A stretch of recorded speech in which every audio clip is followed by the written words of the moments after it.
The hub of life in Bury centres, as it has for centuries, around its busy market, one of the largest in Lancashire. Despite the changing pattern of modern shopping, the attraction of the market stall remains. Here you seem to be able to buy all and everything, not least Bury's famous black pudding. But is it still made to that secret recipe?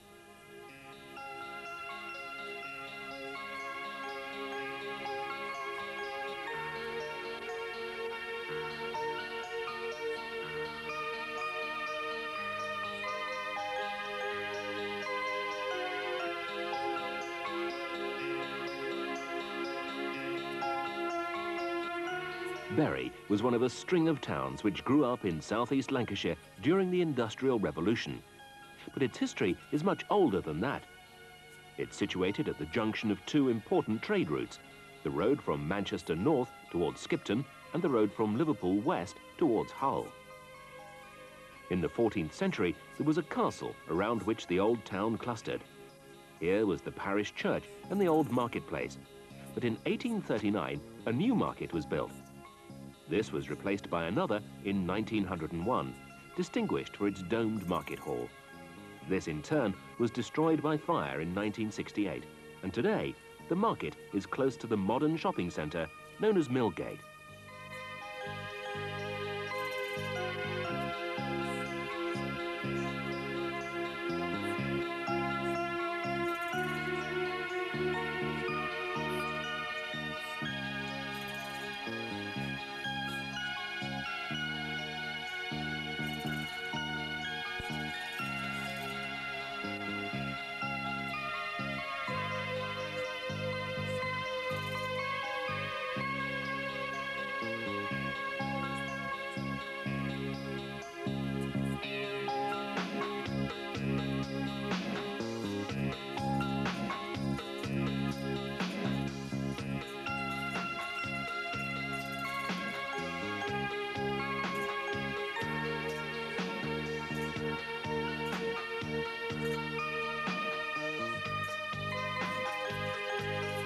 In the busy bus-rail interchange, the liveries of many companies are dominated by the orange and cream of Greater Manchester buses.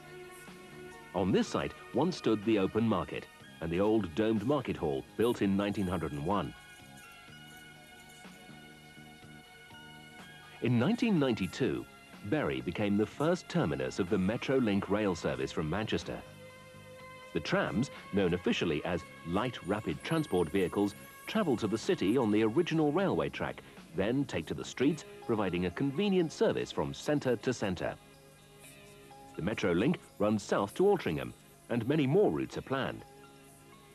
When the Metrolink terminus was opened at the interchange, the line was rerouted from Bury Bolton Street, and the old station was taken over by the East Lancashire Railway. The Preservation Society has been centred in Bury since the early 70s, and in 1987 reopened the line to Ramsbottom along the original route. 4 years later, it extended the line to Rawtenstall, providing almost 10 miles of track and attracting many preserved mainline locomotives. The Society also has a substantial collection of diesel locomotives, but today is Steam Gala Day, when the distinguished veterans of an earlier age are on show.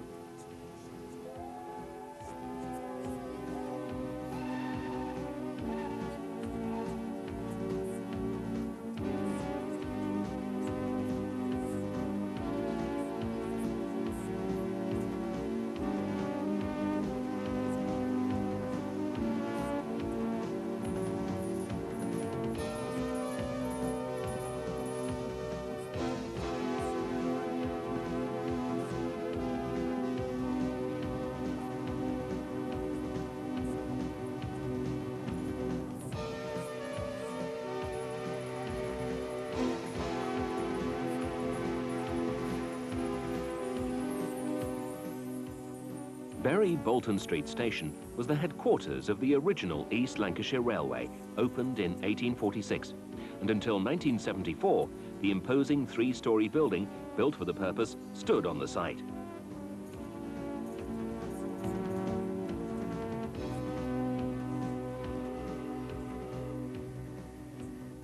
Further down the line are the engine sheds at Buckley Wells, parts of which date back to the earliest days of the East Lancs. The sheds were abandoned by British Railways with the opening of Metrolink and are now occupied by the ELR, providing an important centre for preservation and restoration in the northwest.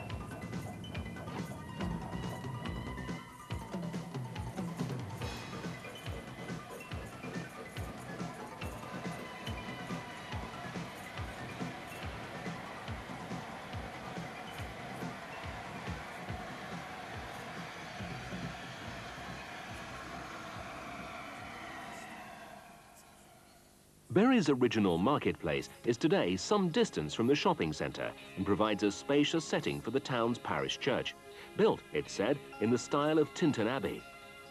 In the foreground, Bury's famous son, Sir Robert Peel, born at Chamber Hall in 1788 and remembered particularly for his repeal of the Corn Laws.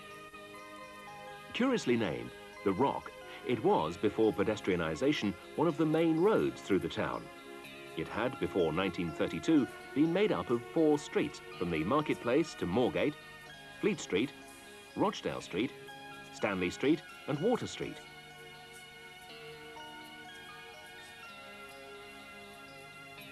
The Art Gallery in Moss Street was built in 1899 to house the collection of local industrialist Thomas Wrigley and incorporated the Public Lending Library. In the foreground, the Textile Hall actually predates the library buildings. The distinctive lantern tower above Bury's First Catholic Church, St Marie's in Manchester Road, is a notable feature of the town skyline. St Mary's Place, opposite the church, was and has remained a quiet backwater of professional business. One of the oldest and most celebrated of the town's pubs, the Two Tubs in the Wild by the parish church, is officially known as the Globe, but it is more popularly recognised by the 2 half-barrels on the pub wall. Round the corner in Castle Street stands the Castle Armoury, more often known as the Drill Hall. It stands on the site of Bury's 15th century castle. Possibly the earliest newsreel film shot in Bury was the reopening of the Drill Hall by the Duke of Connaught in November 1907. It is said that masonry of the original castle found in the excavations was used in parts of the new building. Until 1905, it had in part been used as a depot for steam trams.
Festivities in the nearby town of Radcliffe in 1935 on the eve of their Charter Day.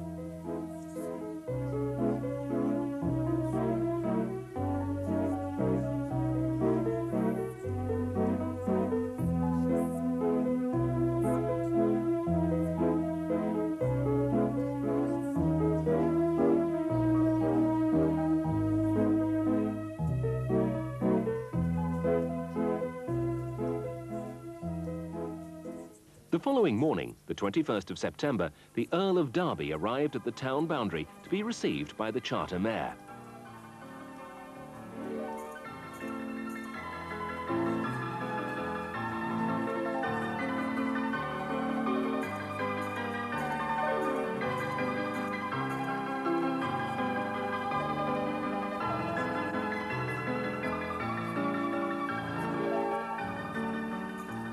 Lord Derby then placed a wreath at the town cenotaph and spoke to several veterans of the 1914-18 war.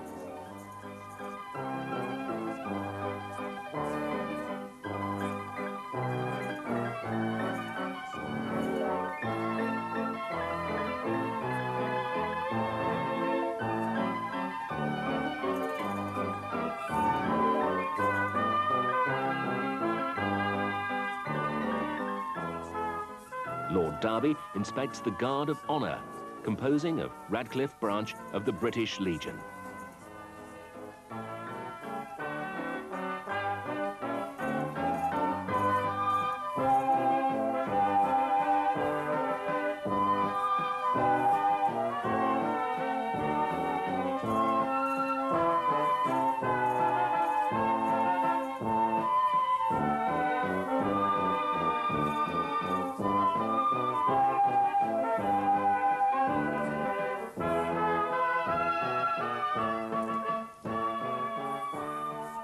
In the background, a rare shot of a tramcar passing the town hall in Spring Lane.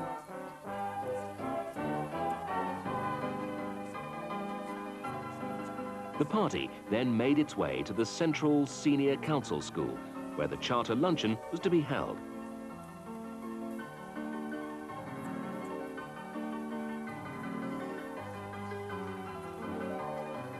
Following the guest of honour were the mayors and notable dignitaries of several neighbouring towns.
Following lunch, the civic party makes its way to Radcliffe's Close Park, where more ceremonial is prepared.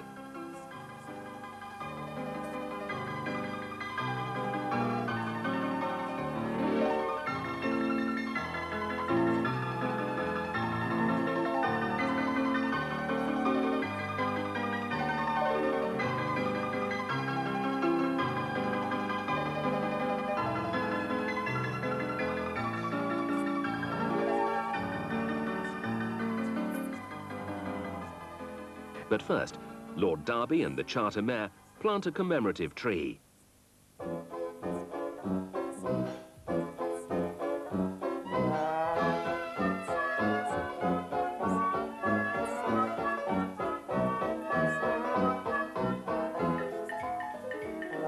Lord Derby inspects the Guard of Honour.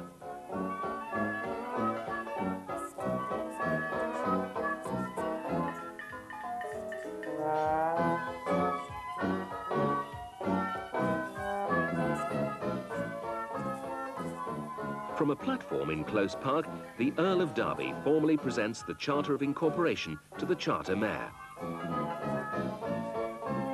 The Charter Mayor then hands the charter to Councillor Makin, chairman of the Radcliffe Urban District Council.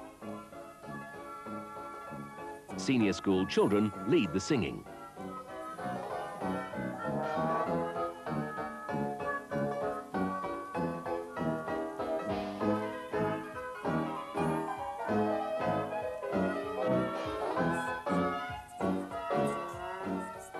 But inevitably, it is the weather that brings events to a close as heavy rain disperses the crowds.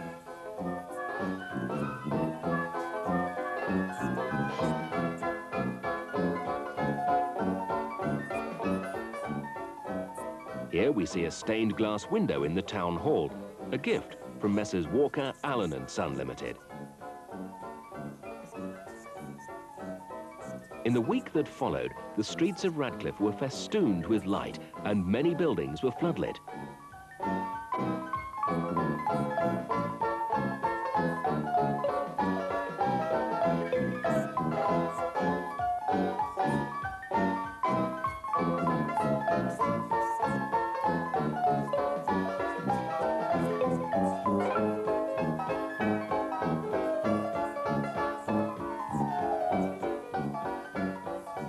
To round off the Charter celebrations, a huge bonfire and firework display was held in Close Park on the 26th of September, 1935.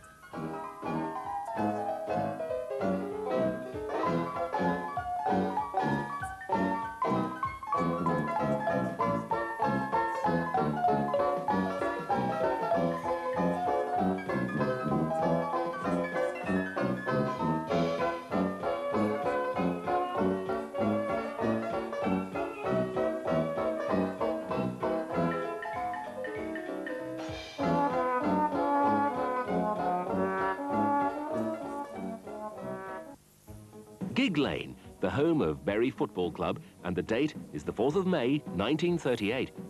The occasion is a special match between Bury's promotion team of 1924 and a team of Bury amateurs.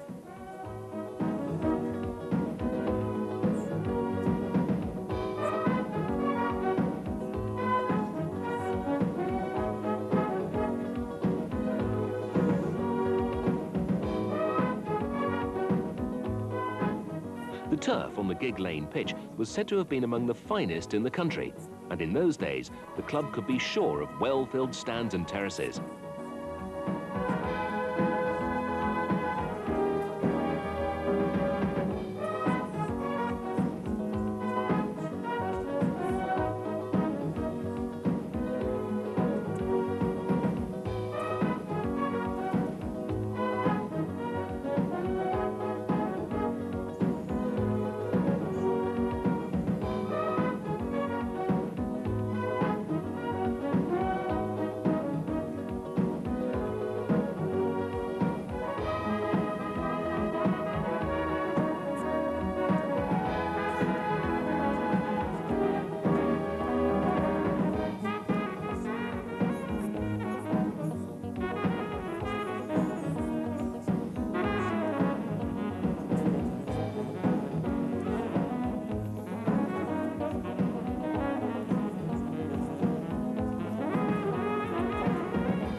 Angling was a popular pastime even back in the 30s. Here, a reservoir or lodge as they're known hereabouts, at Red Bank on the Bolton boundary, is being dragged in a restocking exercise.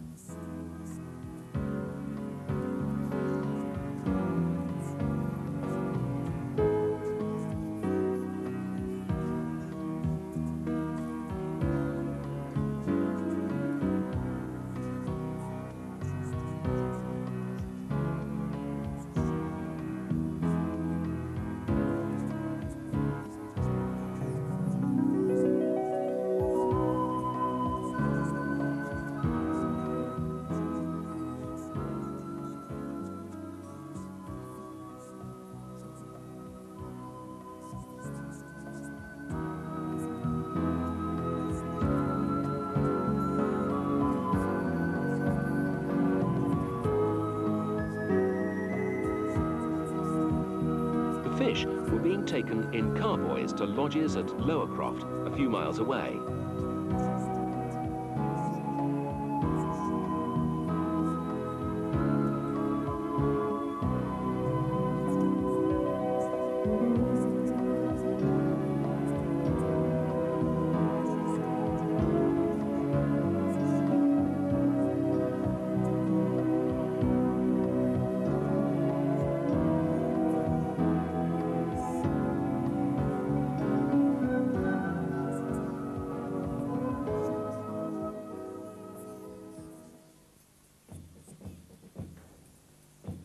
The 1930s again, and boys of the Bury Grammar School Officer Training Corps parade before their headmaster, Mr. Strangeways, and regular officers on a site now occupied by the Boys' Grammar School.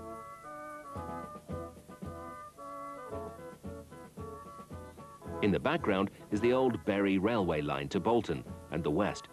So too are the mills of Daisyfield in industrial Elton, now all gone.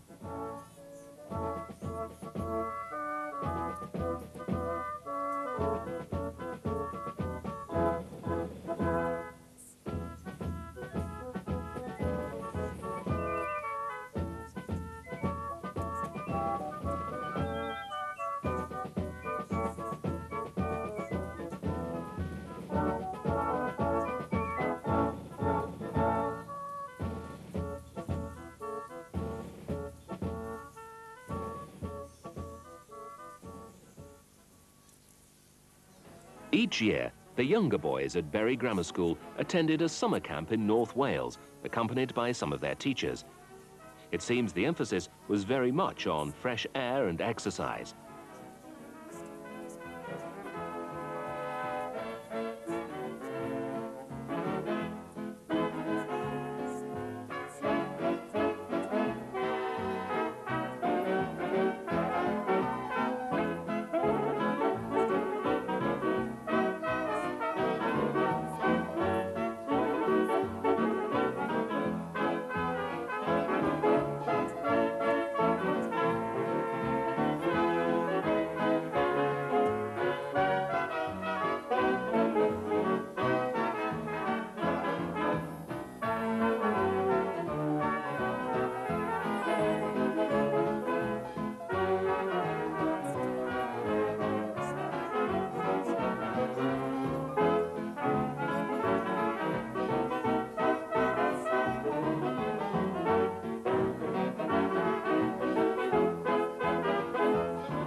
One way to avoid the washing up was to spend the day at the popular holiday resort of Llandudno, where a 1930s air show was among the attractions.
1938 saw a royal visit to Bury when King George VI and Queen Elizabeth paid a visit to the town on the 20th of May.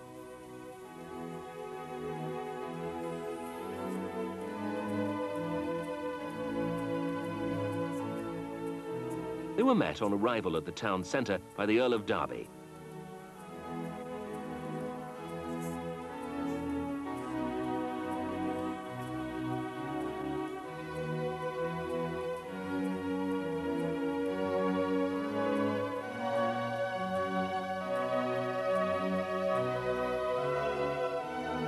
A platform had been erected outside the Derby Hotel to allow the mayors and civic dignitaries of Bury and neighbouring towns to be presented to their majesties.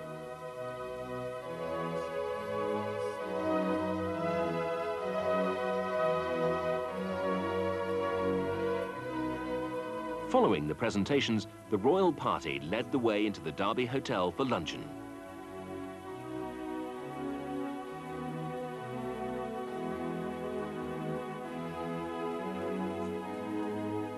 As their majesties retire for lunch, the troops forming the Guard of Honour march off, and the crowds thronging the marketplace and clinging to the rooftops settle down for a long but patient wait.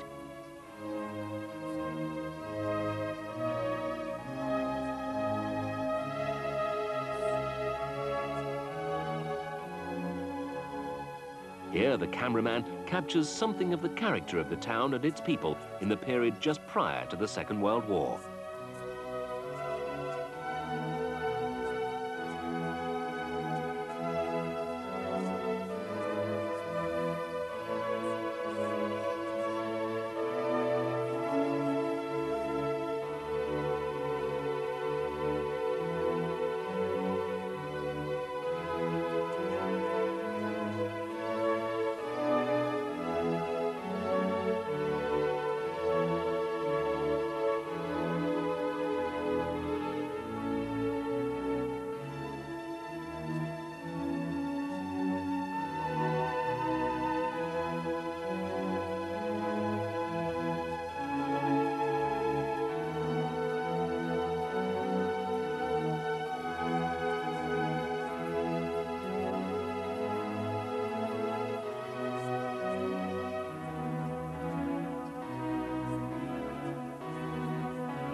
The crowds are stirred by activity outside the Derby Hotel, and their patience is rewarded when the Queen leads the royal party out into Market Street. The town clerk leads the crowd in 3 cheers for their majesties before they return to their cars and prepare to leave.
Bury Corporation's various departments had for long been scattered around the town, and discussion about the building of a new town hall had gone on throughout the 30s.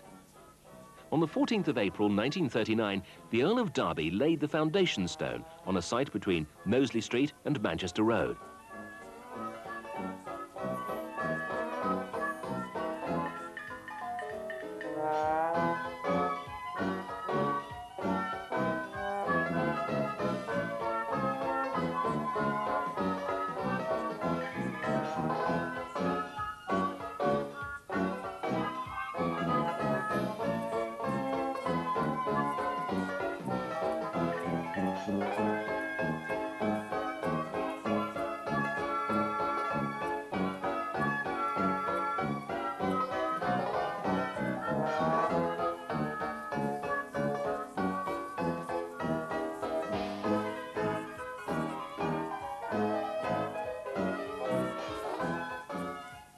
But already, war clouds were gathering and work was hastened to protect the steel structure. Parts of the basement were used during the war, but construction work ceased completely. The first years of the war brought about intense activity in preparation for enemy attack. The basement beneath the civic town hall had been considerably reinforced to provide a bomb-proof control room and first aid center.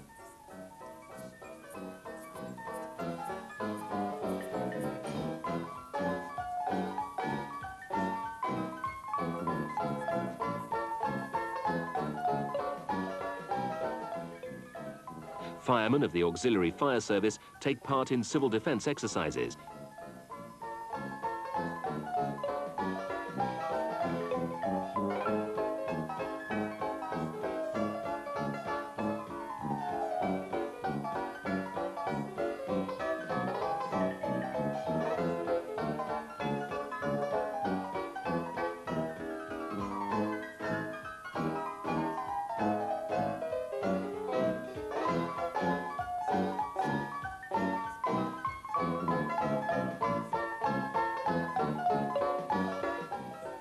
In the background are wagon sidings off the Bury to Accrington Railway.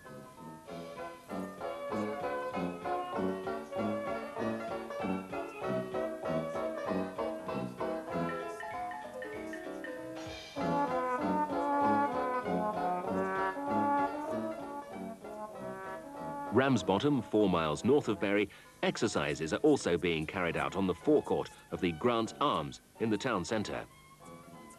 During the war, there was little enemy damage in Ramsbottom. A landmine landed at Stubbins and a flying bomb destroyed houses and killed 6 people in Tottington, 1944.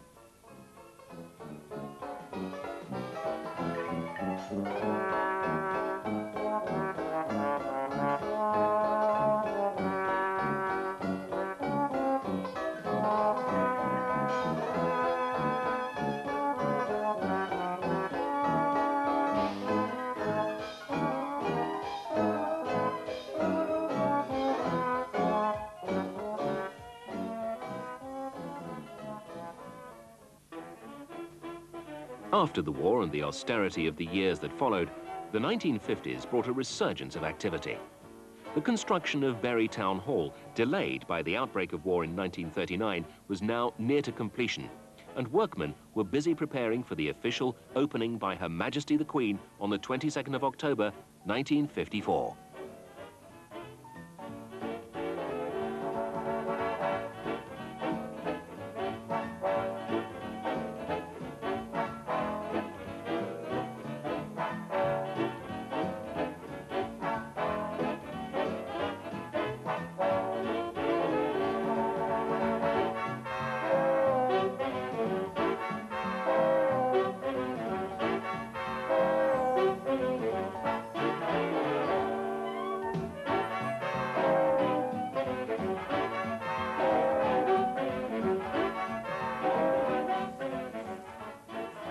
Invited guests hurried to take their places in the forecourt of the new building, while crowds lined the route along Knowsley Street to see the royal couple arrive.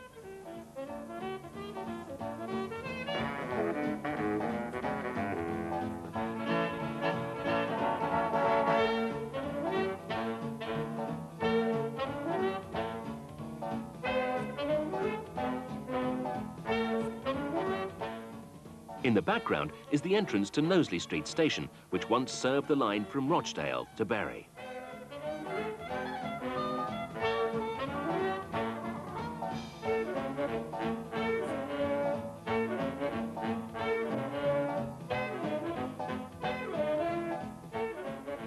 As word gets around that the royal party is on its way, the rain comes down and umbrellas mushroom from the crowd.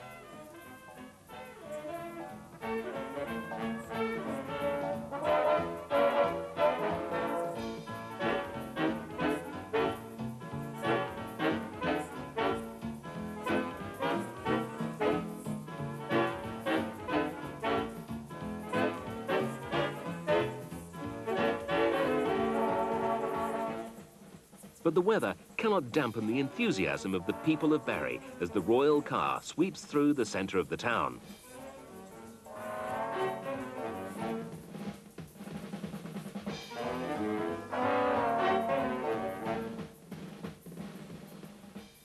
Waiting to greet the Queen and Prince Philip in the shelter of the town hall entrance are councillors and civic officials, led by the Mayor of Bury, Alderman James Blakemore. Once inside, the Queen formally unveils the inscription recording her official opening of the building.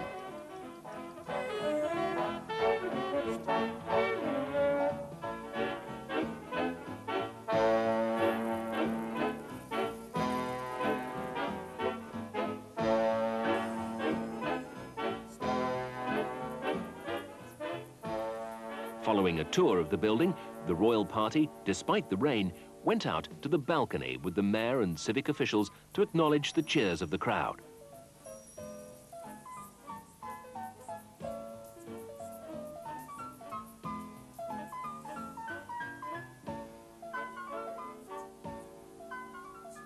Before departing, the Queen and Alderman Blakemore take a brief glance at the new council chamber.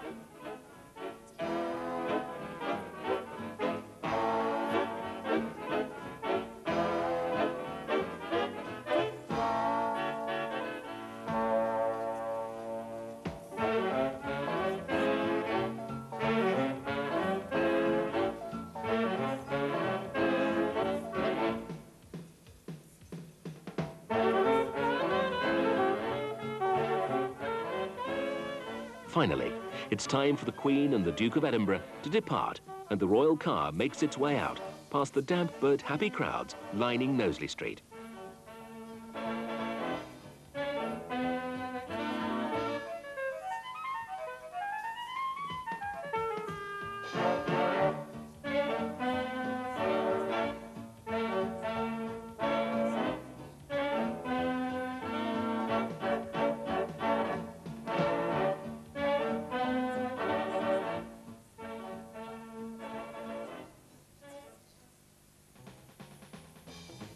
Another view of Knowsley Street, but some years later when Bury Football Club won the 3rd Division Championship in 1961.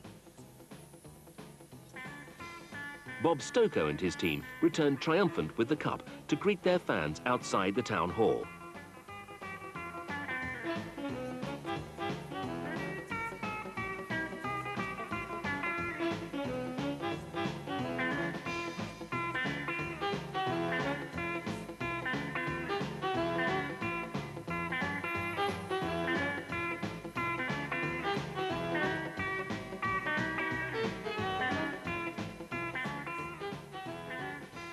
The Mayor, Alderman Peter Manners, presented each member of the Bury team with a medal, followed by a few words from George Horridge, chairman of the club.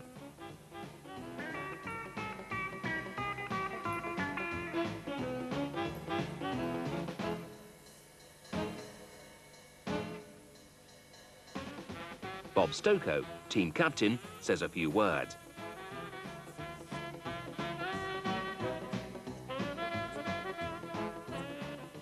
There too is Dave Russell, the team manager, speaking to the mayor.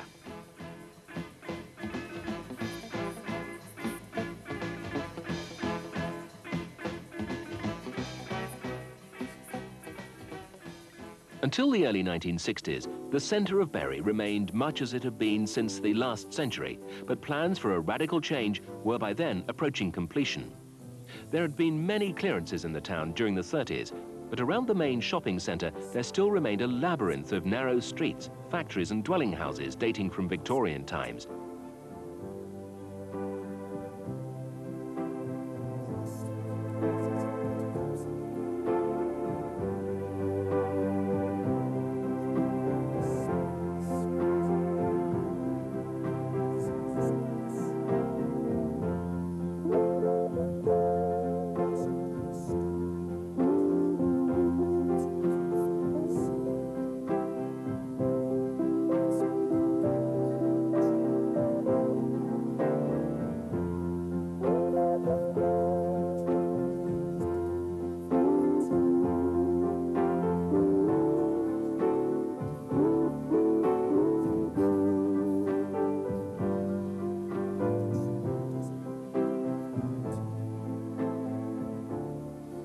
The war had delayed further progress, but in 1954, a new development plan was prepared.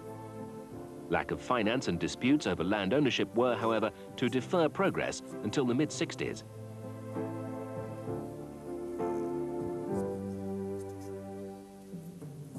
The work of clearing the area began at Hall and Nielsen's brake lining works in Turf Street.